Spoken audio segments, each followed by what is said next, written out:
Hey guys, just doing an unboxing here. I have a little more energy than I did earlier, so I said, what the heck?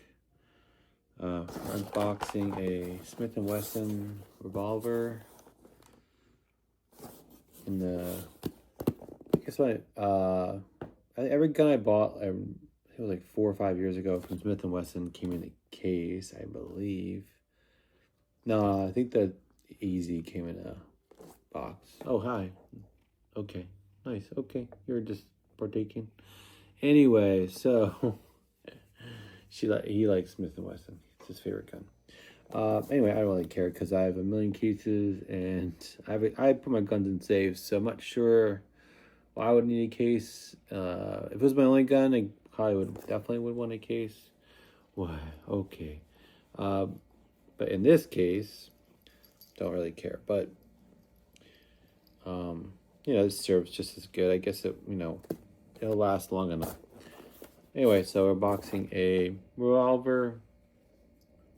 I was kind of searching for a 22 Magnum gun that I would want. I actually bought the Walther WMD, and I got rid of it. It was just, it was just too clunky for my liking. Felt too cheap, a little clunky. I don't even think it's made by Walther. It might be made by Unix. It's just big and clunky.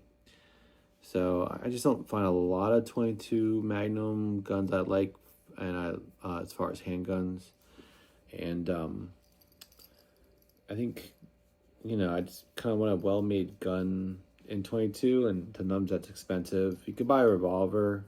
I think Smith & Wesson makes a few revolvers, some even full-sized, similar to like the 617, but it shoots 22 Magnums. I don't remember the name of that one, but I'm pretty sure I saw it at least once. Okay.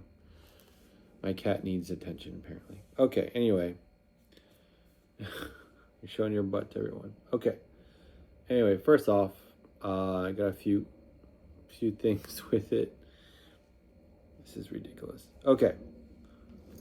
I think they're kind of like must-have kind of items for the revolver. Okay. I know you want attention. First one is the Hogue grips. Definitely a must-have for this revolver. The grips on it are way too small for me, and the Hogue grips that I got were there's a pin here. Okay, this is about you apparently. This video. Anyway, the grips that came with it way too small for me. I would say more of a medium. Okay. Oh my God, you're starved for attention. So these are the grips that came on it. Obviously, I took them off, but maybe these are good for a cat. I don't know. Let me see your paw. But these are teeny. I mean, obviously, this is like a micro compact level size grips here. I mean, you're definitely not getting your full grip on there. And you want this to be a pocket gun. You'll see the size of it. It's a 351C. I always get the number messed up. I think 351C. And I want it to be a pocket gun, but I'm not really comfortable with having this small grip on there. I mean, if you have to, you have to, but that's teeny. So I took that off, and I got these Hogue grips. These are, oh my Lord, Tamer revolver grip, mono grip. It fits the J-frame revolver, so soft rubber. I mean, these grips are nice and all, but just the size of them. Okay. The other thing I got, which I thought was a must-have. Oh my Lord. You're getting hair on everything. All right. The other thing I got was a block.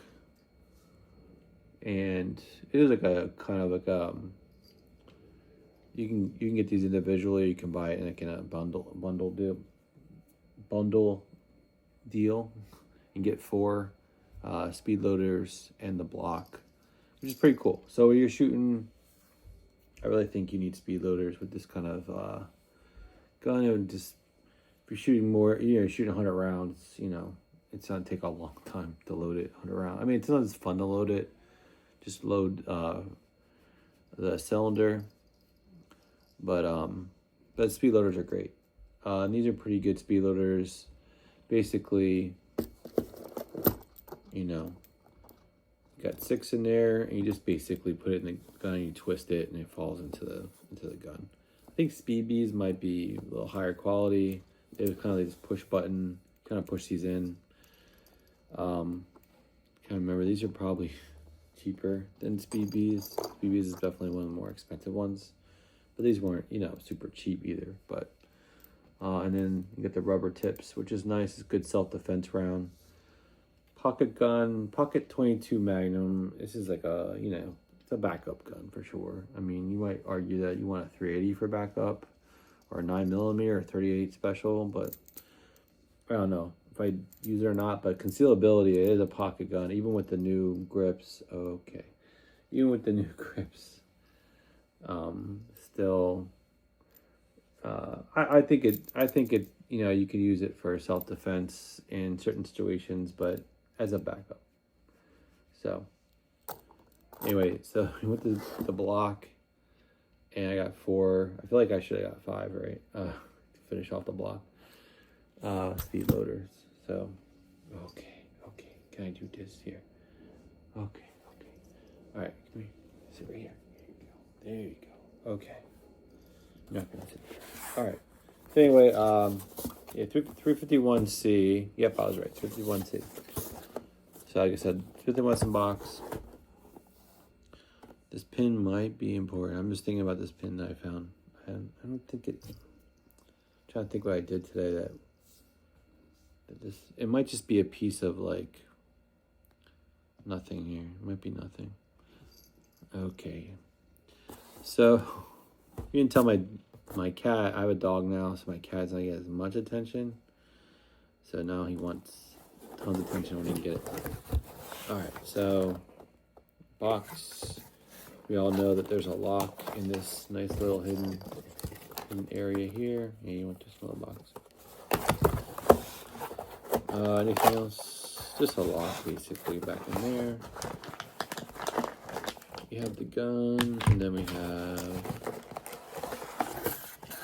a whole bunch of stuff. This is from the Hoe grip, I think. I threw it in there. And then this is kind of like Smith & Wesson's, I think this is in all the revolvers, probably. For small, medium, large. Yeah, I mean, it's good for educational. Read through that. Some typical things, like, of course, when you're a revolver, you don't want to put your hand up too close to the barrel or muzzle, because you will get burned or worse, depending on what, 22, probably just burnt. Okay, now we have the gun. So there it is. So it's an air light. So extremely light gun. It's obviously going to be a double action only, because you do not have a hammer that is accessible. So they call these a hammerless guns, but there is a hammer inside here. But they call it hammerless. That's what it's called typically. It's known to be hammerless. Kind of a blued finish. I can clear it for you. There you go. Not pointed at me. It's pointed that direction. Okay. But anyway, it's clear, so it doesn't matter. Anyway, you have like this.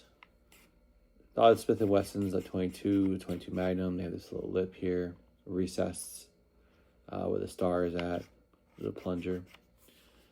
And of course, typical, good Smith & Wesson lockup. They make really good revolvers. Honestly, I think they make better revolvers than they make handguns.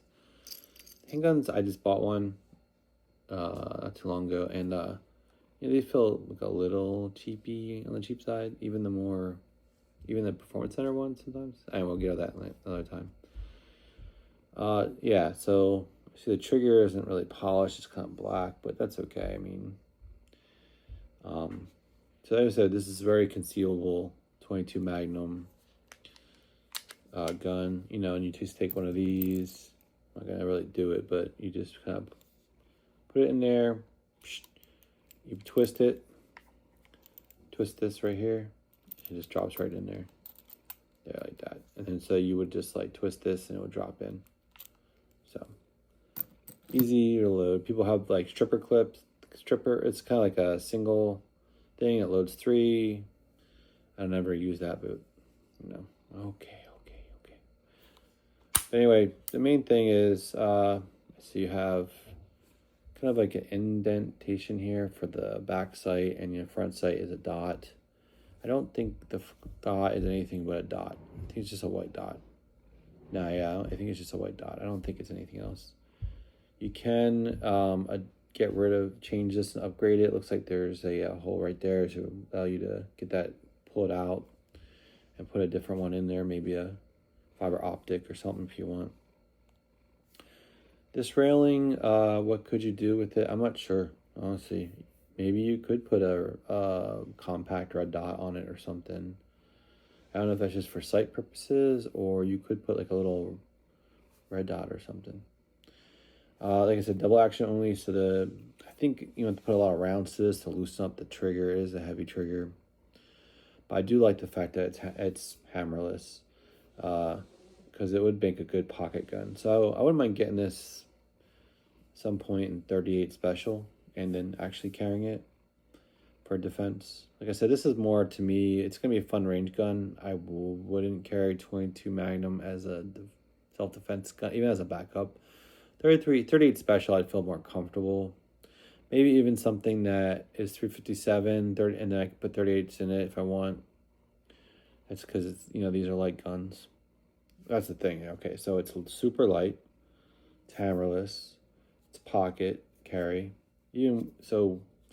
And like I said, the grip, having this grip on here was really, to me, really makes the gun so much better. So much better. The grip is just, it kind of reminds me of the other, when I got the Bodyguard, where it's a really small gun, right? But then when you hold it, it doesn't feel like a small gun. Smith & Wesson definitely is awesome at that. Between this and the Bodyguard too, I mean, I get that I had to change to a Hogue grip, but ultimately, that feels like a full-size gun in my hand. Like, obviously this part isn't, but the grip, the Hogue grip, it's all, and this Hogue grip was not, I think it was like, I can't remember. I mean, it was really cheap. It's just a rubber, it's like $20 or something, I don't know.